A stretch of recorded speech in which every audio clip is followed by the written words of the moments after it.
আসসালামু আলাইকুম। ষষ্ঠ শ্রেণীর শিক্ষার্থীবৃন্দ, তোমাদের সকলকে অনলাইন ক্লাসে স্বাগত জানাচ্ছি। শিক্ষার্থীবৃন্দ, পূর্বের রুটিন মোতাবেক তোমরা আজকের লাইভ ক্লাসে সকলেই উপস্থিত থাকার কথা। আশা করি সকলেই আজকে বই খাতা নিয়ে রেডি হয়েছ। সকলেই আজকের এই লাইভ ক্লাসে উপস্থিত থেকে অবশ্যই ক্লাসটিকে প্রাণবন্ত করবে বলে আমি আশা করছি। প্রিয় বন্ধুরা, আজকের এই ক্লাসে তোমাদের সকলকেই আমি স্বাগত জানাচ্ছি। পাশাপাশি আজকের এই ক্লাসের শুরুতেই তোমাদের উদ্দেশ্যে আমি যে কথাগুলো বলতে চাচ্ছি তা হচ্ছে, বর্তমান বাংলাদেশের যুব সমাজ তাদের জীবনের বেশিরভাগ সময় বা জীবনকে নেশায় ধ্বংস করে দিচ্ছে বা নেশায় জীবন নষ্ট করে দিচ্ছে। তো আমরা সমাজের যে সকল ব্যক্তি আমরা সকলেই মিলেমিশে এই যুব সমাজকে নেশার এই নেশার প্রবল গ্রাস থেকে তাদেরকে উদ্ধার করতে হবে, যাতে করে আমরা সকলেই একটি সুন্দর বাংলাদেশ গড়তে পারি, সুন্দর সোনার বাংলাদেশ আমরা সকলে মিলে গড়ে তুলতে পারি। প্রিয় বন্ধুরা, এই জন্যে আজকের ক্লাসের শুরুতেই আমরা যে স্লোগানটি দেব, সেই স্লোগানটি হচ্ছে মাদককে না বলি।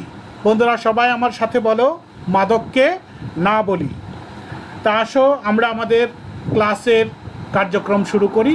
সবাই ক্লাসে ফিরে যাই। সবাই বই খাতা রেডি করে নিয়েছো তো? একটু স্ক্রিনে একটি ছবি দেখো। কি দেখতে পাচ্ছি বন্ধুরা? হ্যাঁ বন্ধুরা, আমরা দেখতে পাচ্ছি একটি রেল লাইন। হ্যাঁ বন্ধুরা, একটি রেল লাইন। এই রেল লাইনের কিন্তু একটা বৈশিষ্ট্য আছে, তোমরা দেখতে পাচ্ছ যে রেল লাইনটি দুইটি সরল রেখা সমান দূরত্বে বজায় রেখে মনে হয় চলতেছে। দুইটি লোহার পাত এমনভাবে বসানো আছে যে এদের দূরত্ব সর্বদাই সমান। আমরা আরও একটি চিত্র দেখতে পাচ্ছি। এটি হচ্ছে বাংলাদেশের চিরচেনা একটি গাছের পাতা। সেই গাছটি হচ্ছে কলা গাছ। কলা গাছের পাতা আমরা দেখতে পাচ্ছি। এই কলা গাছের পাতার যে পত্র বিন্যাস দেখতে পাচ্ছি, এটা কেমন? হ্যাঁ বন্ধুরা, এই পাতার শিরাবিন্যাস হচ্ছে সমান্তরাল শিরাবিন্যাস। আমরা জানি গাছের পাতায় দুই ধরনের বিন্যাস থাকে। একটি হচ্ছে শিরাবিন্যাস থাকে, একটি হচ্ছে সমান্তরাল শিরাবিন্যাস, আর একটি হচ্ছে জালিকা শিরাবিন্যাস। আমরা এখানে সমান্তরাল শিরাবিন্যাস দেখতে পাচ্ছি, অর্থাৎ শিরাগুলো প্রত্যেকটাই হচ্ছে সমান্তরাল। আমরা আরও একটি চিত্র দেখতে পাচ্ছি বন্ধুরা। এটি হচ্ছে একটি স্তম্ভলেখ। স্তম্ভলেখের যে স্তম্ভগুলো আছে এগুলো কিন্তু একটি আরেকটি থেকে সমান দূরত্ব বজায় রেখে দাঁড়িয়ে আছে। বন্ধুরা, আমরা এখানে আরও একটি দরজা কেসি গেট দেখতে পাচ্ছি। কেসি গেটের যে লোহার পাতগুলো থাকে এগুলোও কিন্তু সমান দূরত্ব বজায় রেখে সমান দূরত্বে লাগানো থাকে। তাহলে আমরা বন্ধুরা আরও যদি একটা কিছু দেখি, যে এখানে একটি মইয়ের মতো অংশ, এই মইয়ের মতো অংশ এরাও কিন্তু কি সমান দূরত্বে এই পোয়াগুলো বা এই রেখাগুলো লাগানো আছে। তাহলে সবাই বুঝতেই পারতেছো আজকে আমরা কি নিয়ে আলোচনা করব। হ্যাঁ বন্ধুরা, আজকে আমাদের আলোচনার বিষয় হচ্ছে সমান্তরাল সরল রেখা। তোমরা সকলেই সমান্তরাল সরল রেখা খাতায় আঁকো। সমান্তরাল সরল রেখা নিশ্চয়ই আঁকতে পারবে। আচ্ছা, এবার আমরা আরও একটি চিত্র খেয়াল করি। সবাই চিত্রের মধ্যে দেখো, এ বি একটি সরল রেখা এবং এক্স ওয়াই হচ্ছে আরেকটি সরল রেখা। এই দুটি সরল রেখা পি কিউ ছেদক ছেদ করেছে এম ও এন বিন্দুতে। আমরা আপাত দৃষ্টিতে দেখতে পাচ্ছি যে সরল রেখা দুটি সমান দূরত্ব বজায় রেখে চলছে না। আমরা এটাকে একটু প্রমাণ করে দেখি যে কি অবস্থায় এরা আছে। এদের দুইটি এ বি এবং এক্স ওয়াই দুটি সরল রেখার মধ্যবর্তী দূরত্ব আমরা পরিমাপ করে দেখব। প্রথমে আমরা একটি মাথায় এর দুইটি সরলরেখার মধ্যবর্তী দূরত্ব বা লম্ব দূরত্ব পরিমাপ করলাম, পরবর্তীতে আরও একটি লম্ব দূরত্ব, এবার আরও একটি লম্ব দূরত্ব পরিমাপ করলাম। এই লম্বগুলোকে যদি আমরা এক জায়গাতে নিয়ে আসি তাহলে কি মনে হচ্ছে বন্ধুরা, এরা কি একই সমান? হ্যাঁ বন্ধুরা, তোমরা অবশ্যই বুঝতে পেরেছো যে এই লম্ব দূরত্বগুলো সমান নয়। এই সরলরেখা যদি আরও একটু সামনে অগ্রসর হয় তাহলে এই বোঝা যাচ্ছে যে সরলরেখাদ্বয় একে অপরকে ছেদ করে বা ছেদ করবে। তাহলে ছেদ করার কারণ কি? কারণ হচ্ছে এদের লম্বগুলোর দূরত্ব সমান নয়। আমরা আরও একটি চিত্র দেখি। এই চিত্রের মধ্যে দুটি সরলরেখা আছে। এবার আমরা এই দুটি সরলরেখার মধ্যবর্তী দূরত্ব মেপে দেখব। 1 2 3 বার 4 বার, চার জায়গা থেকে আমরা এর সরলরেখার পরিমাপ করলাম দুইটির। এবার আমরা এই চারটি লম্ব দূরত্বকে যদি একত্র করি, এবার কি মনে হচ্ছে বন্ধুরা? এবার কিন্তু এই লম্ব দূরত্বগুলো একেবারেই সমান মনে হচ্ছে। তাহলে এই দুটি সরলরেখার মধ্যবর্তী দূরত্ব সমান। যদি সমান হয় লম্ব দূরত্ব তাহলে অবশ্যই এই সরলরেখাদ্বয় ছেদ করবে না বা ছেদ করে না। আর এই ছেদ না করার কারণ হচ্ছে এদের লম্বগুলোর দৈর্ঘ্য সমান। তাহলে আমরা এর থেকে একটা সিদ্ধান্ত আসতে পারি বন্ধুরা, সেটি হচ্ছে দুটি সরলরেখা পরস্পর ছেদ না করলে তারা হচ্ছে সমান্তরাল। আবার বলছি, ভালো করে শোনো, এইটা মনে রাখবে, দুইটি সরলরেখা পরস্পর ছেদ না করলে তারা সমান্তরাল। প্রিয় বন্ধুরা, আমরা আরও একটু সামনে অগ্রসর হই। তোমরা একটি সরলরেখা দেখতে পাচ্ছ। সরলরেখাটার নাম কি? হ্যাঁ বন্ধুরা, সরলরেখার নাম হচ্ছে এ বি। আরও একটি সরলরেখা আঁকি। সরলরেখাটির নাম হচ্ছে সি ডি।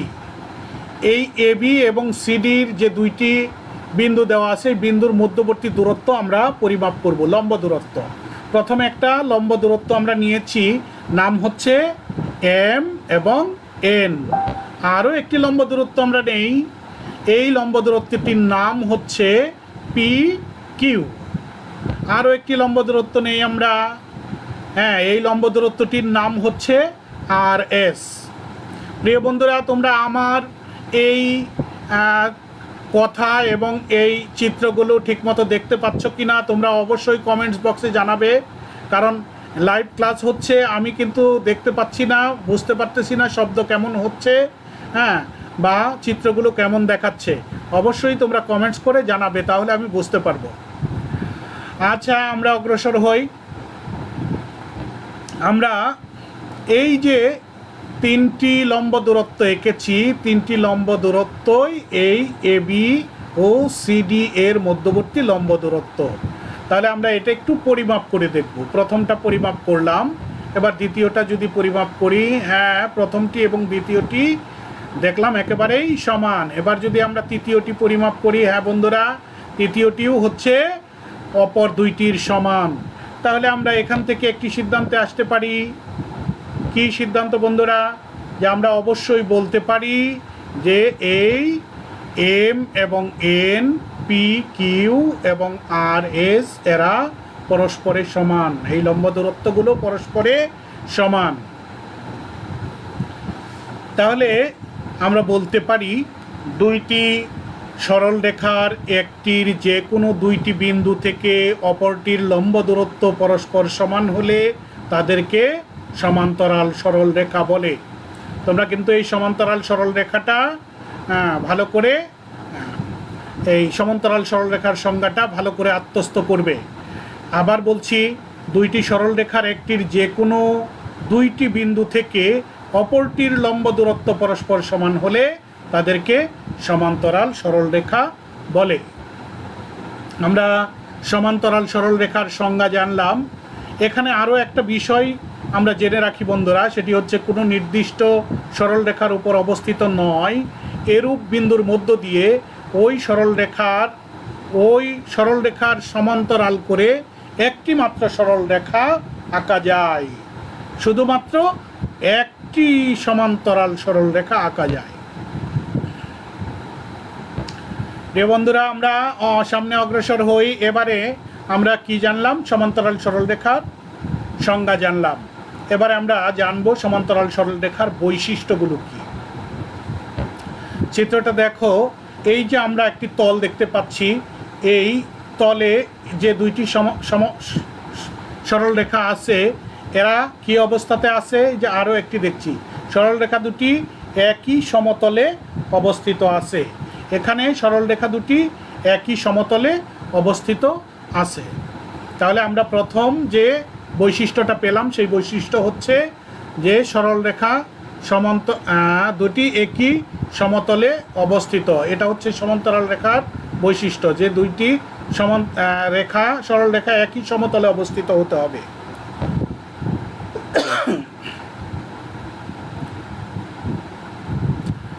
পরবর্তীতে আমরা আরও একটি বৈশিষ্ট্য এখানে দেখতে পাচ্ছি, দুইটি সরল রেখার মধ্যবর্তী দূরত্ব বা লম্ব দূরত্ব কি পরস্পর সমান। তাহলে সমান্তরাল সরল রেখার আরও একটি বৈশিষ্ট্য আমরা পেলাম, সেটি হচ্ছে দুইটি সরল রেখার মধ্যবর্তী দূরত্ব সর্বদাই সমান থাকে। আরও একটি বৈশিষ্ট্য আমরা খেয়াল করি, আরও একটি বৈশিষ্ট্য, সেটি হচ্ছে সমান্তরাল সরল রেখা কখনো পরস্পরকে ছেদ করে না। আমরা তিনটি বৈশিষ্ট্য এখানে পেয়েছি।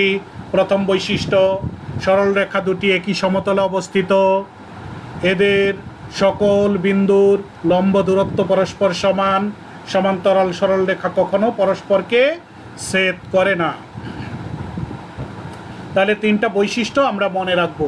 বন্ধুরা, এর উপর তোমরা এই যে আমি একটি কাজ দিচ্ছি, এই কাজটা তোমরা স্ক্রিনশট দিয়ে রাখো, পরবর্তীতে আমাদেরকে দেখাবে। বাড়ির কাজটা পরবর্তীতে দেখাবে বা মেসেঞ্জারে পাঠিয়ে দেবে। কি কাজ তোমরা করবে? এই যে ছবিতে দেখতে পাচ্ছ বিভিন্ন ধরনের সমান্তরাল সরল রেখা, বিভিন্ন অবস্থান থেকে সমান্তরাল সরল রেখা, এই সরল রেখাগুলো বিভিন্ন অবস্থান থেকে আঁকবে এবং উক্ত সমান্তরাল সরল রেখার বৈশিষ্ট্যগুলো লিখবে। আশা করি অবশ্যই তোমরা এই বৈশিষ্ট্যগুলোও লিখতে পারবে এবং এই বিভিন্ন অবস্থান থেকে এই সমান্তরাল সরল রেখাগুলো আঁকতে পারবে। আমরা পরবর্তী অংশে যাই। বন্ধুরা, এখানে আমরা দেখতে পাচ্ছি এ এবং বি সরল রেখা এবং সিডি সরল রেখা দুটি E F ছেদক P O Q বিন্দুতে ছেদ করেছে। বন্ধুরা, একটু ভালো করে খেয়াল করো, এ বি এবং সিডি সরল রেখাকে ই এফ সরল রেখা পি ও কিউ বিন্দুতে ছেদ করেছে। ফলে এখানে অনেকগুলো কোণ তৈরি হয়েছে। এই কোণগুলোকে কি কোণ বলে আমরা এবার সেই বিষয়গুলো জানব। আমরা প্রথমে যে কোণ দেখছি, এই কোণ দুইটি একই রঙের, হলুদ রঙের যে দুইটি কোণ, কোণ 2 এবং 6, এই কোণ দুইটি হচ্ছে মূলত কি কোণ বলতো? হ্যাঁ বন্ধুরা, এই কোণ দুটি হচ্ছে মূলত অনুরূপ কোণ। অনুরূপ মানে একই ধরনের কোণ। আরও একটা বিষয় জেনে রাখি, অনুরূপ কোণ যদি দুইটি সরল রেখাকে অপর একটি সরল রেখা ছেদ করে, তাহলে অনুরূপ কোণগুলো পরস্পর সমান থাকে। আমরা দুইটি কোণ পেয়েছি, এই দুইটি কোণ অনুরূপ কোণ, এই কোণ দুটি পরস্পর সমান। আরও দুটি কোণ পেয়েছি 4 এবং 8, এই দুটি কোণও কিন্তু অনুরূপ কোণ, এরাও কিন্তু সমান। 3 এবং 7, এই দুইটি কোণও অনুরূপ কোণ, এরাও সমান। আরও দুটি কোণ 1 এবং 5, এই দুটি কোণেও হচ্ছে অনুরূপ কোণ এবং এদের পরিমাপও সমান, পরিমাণ সমান। এবার আমরা অনুরূপ কোণ জানলাম, এবার আমরা জানবো একান্তর কোণ সম্পর্কে। বন্ধুরা, তোমরা এখানে 3 এবং 6 দুইটি কোণ দেখতে পাচ্ছ, এই কোণ দুইটি হচ্ছে একান্তর কোণ। বৈশিষ্ট্য হচ্ছে এই কোণ দুটি কিন্তু ছেদকের দুই পার্শ্বে অবস্থিত, অর্থাৎ ছেদকের বিপরীত পার্শ্বে অবস্থান করতেছে। তাহলে আমরা এখানে এই দুইটি 3 এবং 6 এই দুইটিকে জানলাম একান্তর কোণ। আমরা আরও দুটি কোণ দেখতে পাচ্ছি 4 এবং 5। এই দুইটি কোণও হচ্ছে একান্তর কোণ, এরাও ছেদকের বিপরীত পার্শ্বে অবস্থান করে। আরও একটি জিনিস জেনে রাখি যে একান্তর কোণও কিন্তু পরস্পর সমান থাকে, একান্তর কোণগুলোও পরস্পর সমান। তাহলে দুইটা জিনিস আমরা জানলাম, অনুরূপ কোণ এবং একান্তর কোণ। এর পাশাপাশি আমরা আরও একটি জিনিস জানবো এখানে, সেটি হচ্ছে ছেদকের একই পার্শ্বে, দেখো ছেদকের ডান পাশে এখানে দুইটি কোণ তৈরি হয়েছে। একটি কোণ হচ্ছে 4 আর একটি হচ্ছে 6।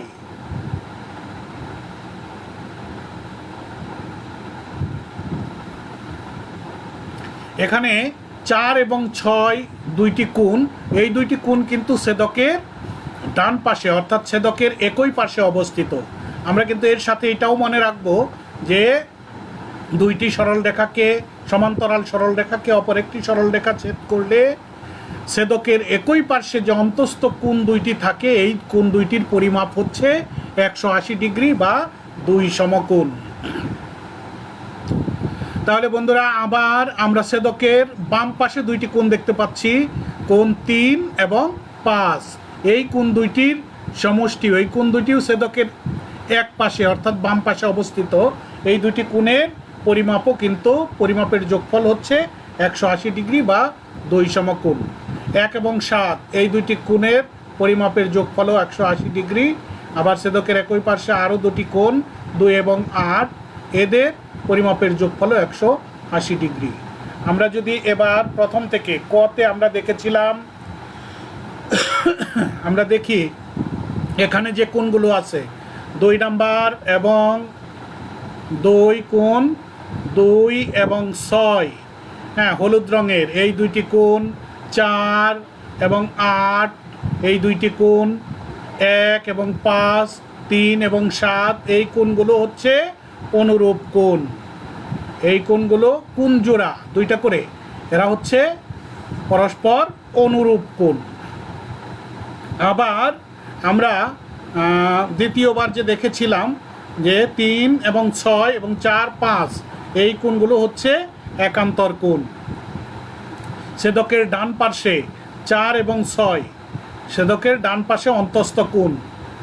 ছেদকের বাম পাশে 3 এবং 5, এরা হচ্ছে বাম পাশের অন্তস্থ কোণ।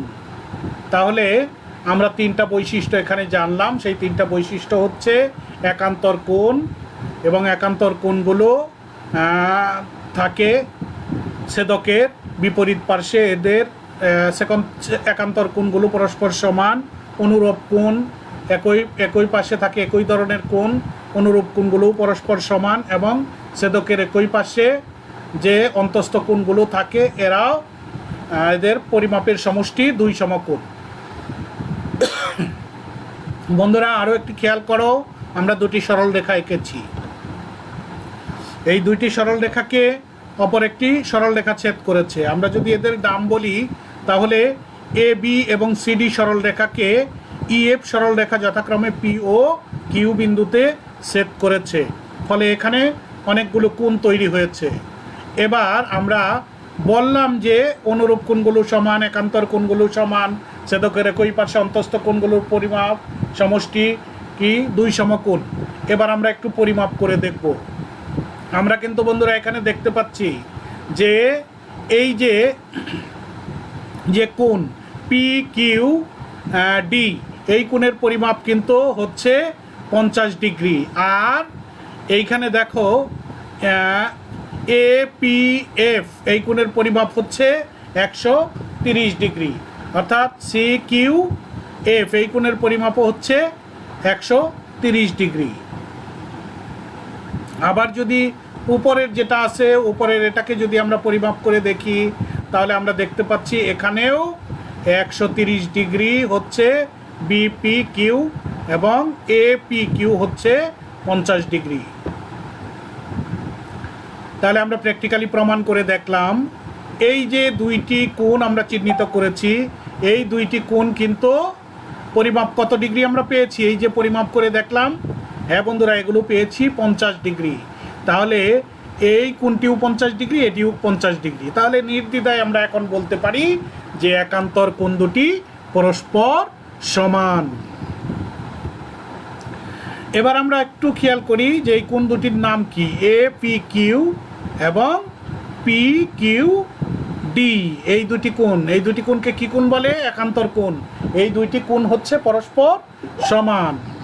এবার আমরা দেখব যে অনুরূপ কোণের কি অবস্থা। তাহলে আমরা একটু সামনে অগ্রসর হয়ে দেখি। এই যে দেখতে পাচ্ছি আমরা এই কোণটা বি কিউ এবং এফ, এই কোণটার পরিমাপ কিন্তু 50 ডিগ্রি। আমরা আগে এ পি কিউ এই কোণের পরিমাপ 50 ডিগ্রি পেলাম, বি পি কিউ এই কোণের পরিমাপও পাচ্ছি আমরা 50 ডিগ্রি। তাহলে আমরা দেখতে পাচ্ছি যে এই বিপিএফ এবং পি কিউ ডি এই দুইটি কোণের পরিমাণও হচ্ছে 50 ডিগ্রি। আর এই দুইটি কোণ হচ্ছে অনুরূপ কোণ। বিপিএফ সমান পি কিউ ডি, এই কোণ দুটি হচ্ছে অনুরূপ কোণ এবং এই দুইটি কোণও সমান, এরা 50 ডিগ্রি করে। তাহলে আমরা পেলাম একটি বিশেষ বৈশিষ্ট্য সমান্তরাল সরলরেখার। সেই বৈশিষ্ট্যগুলো কি? বৈশিষ্ট্য হচ্ছে সমান্তরাল সরলরেখার বিশেষ ধর্ম হচ্ছে একান্তর কোণ দুটি পরস্পর সমান এবং অনুরূপ কোণ দুটি পরস্পর সমান।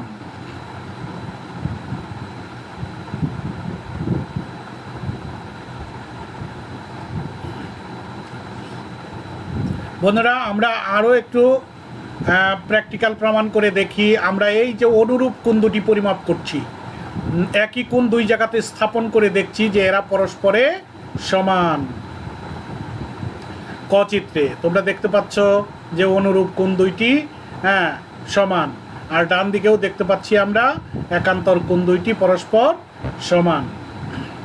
ক চিত্রে অনুরূপ কোণ দুটি পরস্পর সমান, খ চিত্রে একান্তর কোণ দুটি পরস্পর সমান। আর ক চিত্রে চিহ্নিত কোণদ্বয়কে কি কোণ বলে? এবার তোমরা বলো দেখি। হ্যাঁ বন্ধুরা, ক চিত্রে চিহ্নিত কোণদ্বয়কে বলে অনুরূপ কোণ। এবার খ চিত্রে চিহ্নিত কোণদ্বয় ছেদকের কোন পাশে অবস্থিত? এরা ছেদকের বিপরীত পার্শ্বে অবস্থিত। আর এই কোণ দুটিকে দুঃখিত, ক চিত্রে চিহ্নিত কোণদ্বয় ছেদকের একই পাশে অবস্থিত। আর খ চিত্রে চিহ্নিত কোণদ্বয়কে কি কোণ বলে? এই দুইটি কোণকে বলে একান্তর কোণ খ চিত্রের। এবং খ চিত্রে চিহ্নিত কোণদ্বয় ছেদকের কোন পাশে অবস্থিত? অবশ্যই ছেদকের বিপরীত পার্শ্বে অবস্থিত। তাহলে আমরা এখান থেকে যে বৈশিষ্ট্যটা দেখলাম যে অনুরূপ কোণ ছেদকের একই পাশে থাকে এবং একান্তর কোণ ছেদকের বিপরীত পার্শ্বে অবস্থান করে। প্রিয় বন্ধুরা, এবার তোমাদের আরও একটি কাজটা অবশ্যই বাড়ির থেকে ঠিক মতো সমাধান করে মেসেঞ্জারে পাঠিয়ে দেবে অথবা করে রাখবে, পরবর্তীতে জমা দেবে। আমরা এখানে একটি চিত্র দেখতে পাচ্ছি। পিকিউ এবং আর এস দুটি সমান্তরাল সরলরেখাকে এমএন সরলরেখা ছেদ করেছে, ফলে কয়েকটি কোণ তৈরি হয়েছে। একটি কোণের পরিমাপ দেওয়া আছে 60 ডিগ্রি। বাকি যে কোণগুলো আছে এ বি সি ডি, এই কোণগুলোর পরিমাপ তোমরা করবে, মান নির্ণয় করবে। এই কোণগুলোর পরিমাণ কত এটার মান নির্ণয় করবে। তাহলে তোমাদেরকে আমি একটু বুঝিয়ে দিচ্ছি। এই যে প্রথম যে কোণটি দেওয়া আছে 60 ডিগ্রি, এখানে এই কোণের অনুরূপ কোণ কোনটা অবশ্যই তোমরা বলতে পারবে। হ্যাঁ বন্ধুরা, এই কোণের অনুরূপ কোণ হচ্ছে ডি কোণ। তাহলে এইটা যদি 60 ডিগ্রি হয়, অনুরূপ কোণ দুটি পরস্পর সমান, তাহলে ডি কোণও হবে 60 ডিগ্রি। তাহলে ডি কোণ এবং এ কোণ, এই দুইটি কোণ যেহেতু ছেদকের বিপরীত পার্শ্বে, সুতরাং এই দুইটি কোণ হচ্ছে একান্তর কোণ। এ কোণ এবং ডি কোণ একান্তর কোণ। একান্তর কোণ দুটি সমান হলে এ কোণও হচ্ছে 60 ডিগ্রি। আবার ছেদকের একই পার্শ্বে আমরা পড়েছিলাম অন্তস্থ কোণ দুটির সমষ্টি 2 সমকোণ। তাহলে এ কোণ যদি 60 ডিগ্রি হয়, সে কোণ হবে 180 থেকে 60 ডিগ্রি বিয়োগ, তাহলেই হয়ে যাবে কত, সেই সি কোণের পরিমাণ নির্ণয় করতে পারবে। একইভাবে তোমরা বি কোণের পরিমাপও করতে পারবে। এইটা অবশ্যই বাড়ির কাজ করে তোমরা আমাদের কাছে পাঠিয়ে দেবে বা পরবর্তীতে জমা দেবে।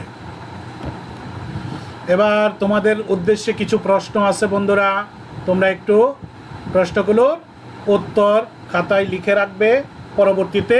এখন তো যেহেতু তোমরা বলতে পারতেছো না, খাতায় লিখে তোমরা এই প্রশ্নের উত্তরগুলো জমা দেবে। 10 লাইন সমান্তরাল কেন, এই প্রশ্নটার উত্তর দেবে। প্রশ্ন লিখে রাখো। একান্তর কোণগুলোর মধ্যে সম্পর্ক কি, এই প্রশ্নটাও লিখে রাখো। তৃতীয় প্রশ্ন, অনুরূপ কোণগুলোর মধ্যে সম্পর্ক কি। অন্তস্থ কোণদ্বয়ের সমষ্টি কত, আমি বারবার বলেছি অন্তস্থ কোণদ্বয়ের সমষ্টি কত। এগুলো আগামী যখন এগুলো জমা দেওয়ার কথা আমরা বলবো, তখন আমাদের কাছে এই প্রশ্নগুলোর উত্তর লিখে জমা দেবে। তোমরা অবশ্যই এখন যারা দেখছো স্ক্রিনশট দিয়ে রাখবে অথবা খাতায় তুলে রাখবে।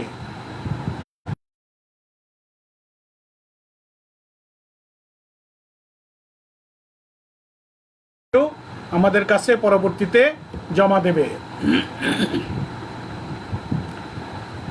বন্ধুরা, বাড়ির কাজ হচ্ছে চাঁদা ও রোলারের সাহায্যে সমান্তরাল সরলরেখা এঁকে কোণগুলো চিহ্নিত করো। 2 নম্বরে হচ্ছে একান্তর কোণ ও অনুরূপ কোণ ব্যাখ্যা করো। তোমরা অবশ্যই আশা করি পারবে। দীর্ঘক্ষণ ধরে আমার সাথে তোমরা ক্লাস দেখেছ, আশা করি তোমরা ক্লাস বুঝেছো। যদি তারপরেও কোনো সমস্যা থাকে তাহলে তোমরা অবশ্যই আমার ফোনে যোগাযোগ করবে এবং আমি যথাসাধ্য চেষ্টা করব তোমাদের সমস্যার সমাধান করতে। এবং এইটা আমার ফেসবুক পেজে দেওয়া থাকবে। কালিয়াকৈর অনলাইন ক্লাস এর সেকেন্ডারি উপজেলা সেকেন্ডারি অফিসের আন্ডারে যে কালিয়াকৈর অনলাইন ক্লাসের যে পেজটি আছে এই পেজে থাকবে। চাপারবিবি উচ্চ বিদ্যালয়ের অনলাইন যে পেজটি আছে এই পেজেও থাকবে, তোমরা পরবর্তীতেও দেখতে পারবে। তো সকলকে ধন্যবাদ জানাচ্ছি। পাশাপাশি সকলকে বলছি যে তোমরা সকলেই বাড়িতে থাকবে, ঘরে থাকবে, করোনা থেকে মুক্ত থাকবে।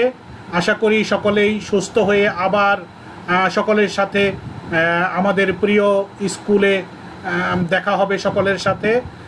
পাশাপাশি এই সময়ে আমাদের একটি স্লোগানের কথা শুরুতেই বলেছিলাম, সেটি হচ্ছে মাদককে না বলি। এই প্রতিপাদ্য সকলের মনে রাখতে হবে এবং সমাজে যাতে এই মাদক ছড়িয়ে পড়তে না পারে সেই চেষ্টা করতে হবে। সকলকে আবারও ধন্যবাদ। আসসালামু আলাইকুম ওয়া রাহমাতুল্লাহ।